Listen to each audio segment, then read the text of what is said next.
Ok, alors dans la vidéo précédente, je suis allé très vite. Pourquoi? Parce que le but c'était juste de vous montrer que installer un site WordPress et le mettre en ligne, c'est ultra simple et ultra rapide. Ok, qu'en quelques clics, boum boum boum, vous avez votre site WordPress en ligne. Maintenant dans cette vidéo, je vais juste prendre le temps d'expliquer ce qui s'est passé avec l'installation rapide. Parce que si on récapitule, dans la vidéo précédente, on a fait deux choses. La première, c'était de souscrire à un service d'hébergement, c'est-à-dire d'avoir notre serveur web pour pouvoir mettre des fichiers en ligne. Et la deuxième, c'était d'installer WordPress sur ce service d'hébergement. Ok? Donc dans cette vidéo, je vais revenir sur toute la partie installation WordPress. Ok? Le service d'hébergement, quoi qu'il se passe, il vous le faut. Donc vous êtes obligé d'avoir un service d'hébergement si vous voulez que votre site web soit en ligne. Ok? Donc pour revenir sur l'installation de WordPress, on a cliqué ici sur ce lien en bas, WordPress, ok, ici dans la partie Softaculous, ok, c'est un logiciel qui permet en quelques clics d'installer plusieurs scripts. Vous voyez d'ailleurs il y a WordPress, Joomla et encore plein d'autres. Mais ça nous a installé tout pour nous et on n'a pas vu ce qui se passait. Donc je veux vous faire découvrir un petit peu l'envers du décor. Donc pour explorer ce qui se passe sur notre serveur web, on va devoir utiliser un logiciel spécial qui nous permet de voir les fichiers qu'il y a sur notre serveur web. Donc ce logiciel spécial, il s'appelle FileZilla. Donc je vais taper download, télécharger FileZilla. Ok. Donc vous allez télécharger et installer ça. Donc j'ai cliqué sur le premier lien. Vous voyez, il y a pour Windows, pour Mac, bref, toutes les options sont là. Vous allez le prendre, le télécharger et l'installer. Ce logiciel, il va nous permettre de voir le contenu de notre serveur web. Ok? Donc moi, je l'ai déjà installé. Je vais vous montrer maintenant, une fois que vous l'aurez installé, à quoi ça va ressembler. Donc prenez le temps de l'installer. Voilà, donc je vais le lancer, FileZilla. Et voilà à quoi ressemble notre FileZilla. Ici, il va vous demander des paramètres pour vous connecter à votre serveur web. Donc je vous rappelle que vous avez reçu un mail avec toutes les informations de votre compte. Le voilà. Et ici, on avait FTP, gérer vos fichiers de site web. Donc, dans le cas que si vous avez un URL web temporaire parce que vous avez acheté un nom de domaine, vous le faites avec l'URL web temporaire. Sinon, vous le faites directement chez moi. Dans mon cas, moi, ça s'est déjà propagé. Donc, je peux utiliser le serveur FTP johncoder.com. Ok, dans ce cas-là, c'est le même URL que votre site. Mais c'est avec le protocole FTP, pas non le protocole HTTP. Bref, vous n'avez pas besoin de comprendre ce que je veux dire par là. On va se connecter maintenant à votre serveur web. Donc ici, dans Hôte, je tape johncoder.com. Ensuite, le nom d'utilisateur, je vais le prendre ici, johncode. Donc sur FileZilla, identifiant johncode. Et le mot de passe, donc je l'avais mis ici. Le voilà. Et on va se connecter à notre serveur web. OK. Alors là, ce qui est important de savoir, c'est le contenu des dossiers public HTML ou www. D'ailleurs, c'est le même. L'un est un raccourci vers l'autre. Ok. Donc là, si je clique sur, par exemple, 3W, vous voyez ici, on a plein de fichiers. Ok. Il s'agit des fichiers WordPress. C'est le code source de WordPress. Donc vous voyez qu'il s'agit de plein de fichiers PHP qui ont été installés directement par nous, par l'application Softaculous dans la vidéo précédente. Maintenant, on va tout supprimer. Donc, ce que je vais faire avec vous, je vais prendre tout ça. Je vais sélectionner tout ça sur notre serveur web et je vais appuyer sur supprimer. Oui, je veux supprimer. Donc, vu qu'il y a plein de fichiers, ça va prendre un certain temps à supprimer.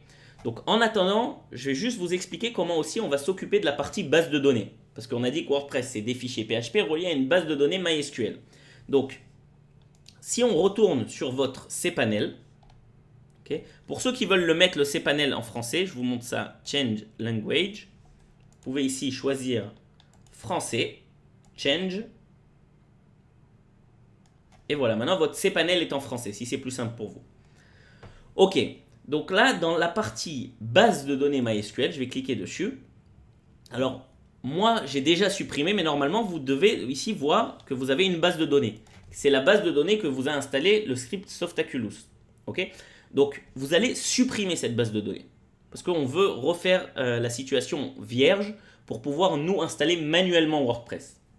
pour que vous compreniez plus l'envers du décor. Donc vous supprimez. Et la deuxième chose que vous allez supprimer, c'est l'utilisateur. Ici, normalement, vous avez un utilisateur. Vous allez le supprimer aussi. Et on va recréer ça ensemble. Donc ici, je vais créer une nouvelle base de données. Donc je compte sur vous pour supprimer l'ancienne. Donc, nouvelle base de données, on va l'appeler John Code WordPress. Votre base de données est obligée de commencer avec John Code parce que tout simplement, vous n'êtes pas seul sur votre serveur web et c'est la façon d'identifier vos bases de données, qu'elles commencent par John Code. Donc, chez vous, votre username à vous. Donc, je crée une base de données. Donc, voilà, il me l'a créée. Et je vais créer un utilisateur. Donc, John Code User. Je vais devoir donner un mot de passe à cet utilisateur. Donc, on va écrire John Code 1, 2, 3, 4, 1, 2, 3, 4.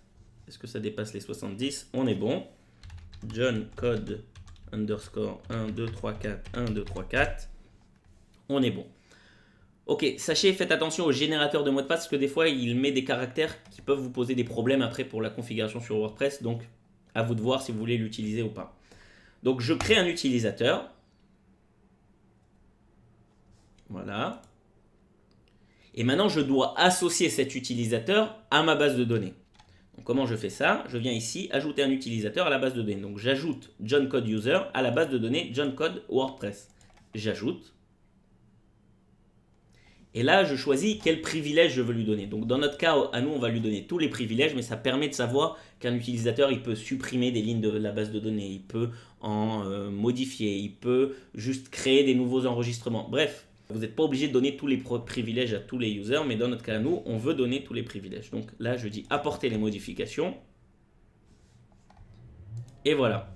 Donc maintenant, je vais retourner sur FileZilla et je vais voir où il en est. Et on voit qu'il n'a toujours pas fini de supprimer les fichiers. Donc ce qu'on va faire, pour le moment, on va déjà télécharger WordPress. Donc je vous ai dit que WordPress, c'est des fichiers, on l'a vu ensemble, PHP reliés à une base de données MySQL. Donc on veut télécharger tous ces fichiers PHP. Donc ce qu'on va faire ici, download WordPress, télécharger WordPress. Là, on va cliquer sur le premier lien. Et là, il nous propose de télécharger WordPress, donc la version 4.5.2, c'est celle qui nous avait aussi installée avec le script Softaculous. Donc, on va la télécharger. Donc voilà, le téléchargement s'est lancé. Donc, c'était pour vous montrer où vous devez aller pour le télécharger. Moi, je l'ai déjà téléchargé et je l'ai mis ici sur le bureau. Je vais vous montrer ça. Il est là. Voilà mes fichiers WordPress. Donc, c'est un point zip. Un point zip comme un point gras, vous devez extraire, c'est-à-dire que vous devez le décompresser. Donc ici, moi, je vais... Donc, si vous n'avez pas les... Vous pouvez le faire ou avec WinZip ou avec WinRAR, peu importe. Donc là, je vais dire extraire tout WordPress 4.5.2. Voilà. Et là, il va me décompresser tous les fichiers WordPress et ça va me l'organiser tout simplement dans un dossier avec plein de fichiers. OK ? Voilà, donc tous nos fichiers sont décompressés. Ils sont ici maintenant dans le dossier WordPress 4.5.2. Vous voyez ici. Et c'est tous les fichiers qu'on avait vus sur notre serveur web. Donc maintenant, on va justement aller voir ce qui se passe sur FileZilla. Et on voit que ça y est, il a fini apparemment de supprimer tout ce qui se passait sur notre serveur web. On a ici plus rien du tout. OK ? Donc maintenant qu'on l'a supprimé et qu'on l'a rendu vierge, je vais vous montrer que vous avez maintenant téléchargé les fichiers WordPress et vous allez tout simplement vous les copier manuellement sur votre serveur web. Pour ceux qui ne sont pas à l'aise avec tout ce qui est FileZilla, le cPanel sur votre serveur web et tout ça, sachez que j'ai fait un cours hébergement, nom de domaine et mettre un site en ligne dans lequel j'explique tous ces concepts. Donc n'hésitez pas à le faire pour vous sentir plus à l'aise avec tout ça. Ok, donc ici on a extrait le contenu de WordPress, ici, dans WordPress, et voilà tous nos fichiers. Donc ce qu'on va faire, on va sélectionner tout ça et je vais cliquer sur envoyer. Ok ? Que vous compreniez vite fait, c'est que la partie de gauche, c'est votre ordinateur, la partie de droite, c'est votre serveur web. Donc là, on est en train de transférer les fichiers WordPress qu'on a téléchargés sur notre serveur web. Donc là, encore une fois, il y a pas mal de fichiers, ça va lui prendre un petit peu de temps de tout passer. Vous voyez, mais que doucement, doucement, il va tout nous rajouter sur notre serveur web, tous les fichiers WordPress. Ok, si des fois vous avez des petits messages d'erreur pendant le transfert des fichiers, vous appuyez tout simplement par exemple sur remplacer, toujours effectuer cette action OK. Et il continue de transférer les fichiers. Voilà, on vient maintenant de mettre en ligne tous les fichiers WordPress sur notre serveur web avec FileZilla. Maintenant, il nous reste 2 étapes, on va dire. La première, c'est de dire à WordPress où se trouve notre base de données. OK ? Et la deuxième, c'est de lui permettre d'installer tout le contenu dans la base de données. OK ? S'il s'agit d'une installation. Donc, encore une fois, pour changer, vous avez plusieurs façons de faire. La première, la plus simple, c'est tout simplement d'aller sur votre site. Donc, dans mon cas, moi, par exemple, johncoder.com. Là, il détecte qu'on ne lui a pas dit où se trouve la base de données. Je clique et je suis directement redirigé vers un processus de configuration qui va expliquer à WordPress où se trouve ma base de données. La deuxième façon de dire à WordPress où se trouve la base de données, si je vous montre les fichiers qu'on avait ici dans FileZilla, on a un fichier qui s'appelle wp-config-sample.php. Ok, je vais vous montrer ça en local directement. Donc WordPress, ici wp-config-sample. Donc je vais l'ouvrir avec par exemple Notepad. Okay, dans mon cas Notepad++, mais vous pouvez l'ouvrir avec n'importe quel éditeur de texte ou éditeur de code. Et là, on doit expliquer à WordPress à quelle base de données il doit se relier. Donc nous, on a créé une base de données qu'on a appelée johncode_WordPress. Okay, là, il s'agit du fichier de configuration avant la configuration. Okay, donc en gros, on doit aller dans tous les champs et remplir les paramètres. Ici, dbuser, donc l'utilisateur avec lequel WordPress va se connecter à notre base de données, on l'a appelé johnCodeUser. Le password, c'était johncode 1, 2, 3, 4, 1, 2, 3, 4. Donc là, ici, je vais laisser localhost. Ok, là, en gros, c'est des paramètres, je ne vais pas rentrer dans les détails, mais ces lignes-là, je vais vous montrer ça. Si je clique ici sur le lien, copier directement. On va l'ouvrir ici dans un autre onglet. C'est un générateur de ces lignes-là pour qu'elles soient uniques à vous. Alors, je vais copier ces lignes-là. Je vais revenir sur mon éditeur de texte et je vais prendre à la place de tout ça, je vais copier ces lignes-là. Voilà, directement. Et là, je vais par exemple enregistrer ce fichier non sous le nom de wp-config-sample, mais sous le nom de wp-config tout court. OK ? config.php. Alors, tout simplement, le processus, alors là, je l'ai fait pour l'instant local. Je n'ai pas passé ce fichier wp-config en ligne sur notre serveur web. Mais ce qu'on vient de faire ici, on aurait très bien pu le faire ici. Je vais vous montrer ici si je choisis la langue français, continuer. Pourquoi j'ai été redirigé vers cette page? Parce que tout simplement, WordPress a détecté que je n'avais pas de page wp-config.php. Donc, il me lance vers ce processus-là, vous voyez, ici, où il me demande le nom de la base de données, l'identifiant, le mot de passe, l'adresse, bref, tout ce qu'on vient de paramétrer ensemble. Donc, je ne vais pas le faire avec vous, puisque nous, on l'a fait manuellement. Je vais prendre, vous pouvez très bien continuer à le faire directement comme ça, mais qu'est-ce qui vaut mieux? Non, je vais vous montrer comment on le fait directement. Donc ici, je rafraîchis et je prends ce fichier-là et je le mets directement en ligne. Et pour vous montrer, si maintenant je vais sur johncoder.com, je vais enlever, je ne vais pas valider tout ce que j'étais en train de faire. Je vais remettre juste johncoder.com et il me dit qu'il n'arrive pas à se connecter à la database. Pourquoi? C'est donc qu'on a dû faire une erreur. Ok, je viens de me rendre compte que j'avais écrit johncoder. Or, notre user, il commençait avec John Code et pas Coder. Donc, j'enregistre. Je repasse le fichier wp-config. Voilà, il a été remplacé ici par celui-là. Ok, maintenant, si je relance johncoder.com, vous voyez, je suis maintenant redirigé encore vers le processus d'installation. Mais ici, si je choisis français, vous voyez, directement, j'ai sauté l'étape sur laquelle j'étais avant, dans laquelle je dois paramétrer les paramètres de la base de données. Okay, c'est juste pour vous montrer qu'il y a encore plusieurs façons de faire. La façon manuelle, comprendre les fichiers et rentrer dedans, et la façon on nous simplifie la vie et on a juste à remplir des champs à droite à gauche. Ok, donc là par contre, il n'y a pas le choix, vous devez installer votre installation WordPress et il va vous demander des détails. Par exemple, le titre de votre site. Donc, on a dit qu'on voulait reproduire ce qui se passait avant ici. Donc, on avait dit que le titre du site c'était blog John Coder. L'identifiant, vu que c'est moi qui vais être l'administrateur de ce site, pour toute autre personne qui veut se connecter à ce site, qui veut se connecter, j'ai bien dit, qui ne veut pas juste accéder au site, il a besoin d'avoir un identifiant et un mot de passe. Okay, donc, mon identifiant, je vais le mettre temporairement juste admin. Et mot de passe, on va mettre juste passe. Ok, en attendant. Donc, je vous conseille bien sûr à vous de mettre un vrai mot de passe et un vrai identifiant. Confirmation. Alors là, il me dit que mon mot de passe est faible. Donc, je confirme que je veux utiliser un mot de passe faible. J'ai pas de problème.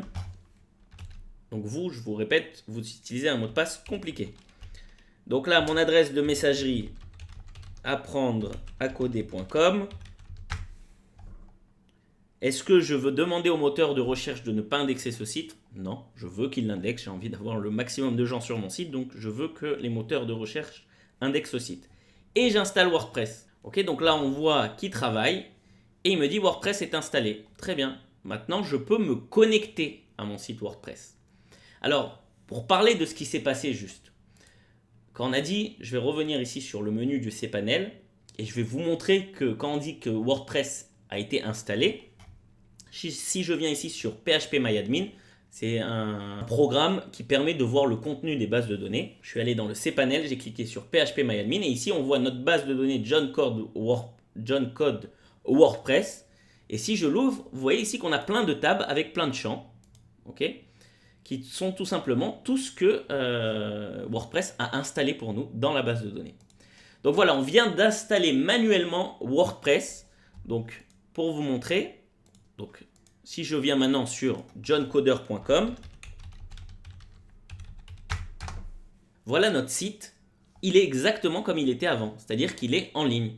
Ok, il est prêt et dans les vidéos suivantes, je vais vous montrer comment on administre, comment on gère le contenu de ce site. Et puis voilà, bon, pour ceux qui se demandent, est-ce que je suis obligé d'installer WordPress sur un serveur web en ligne? Non, vous n'êtes pas obligé. Vous pouvez installer exactement de la même manière qu'on l'a fait en local.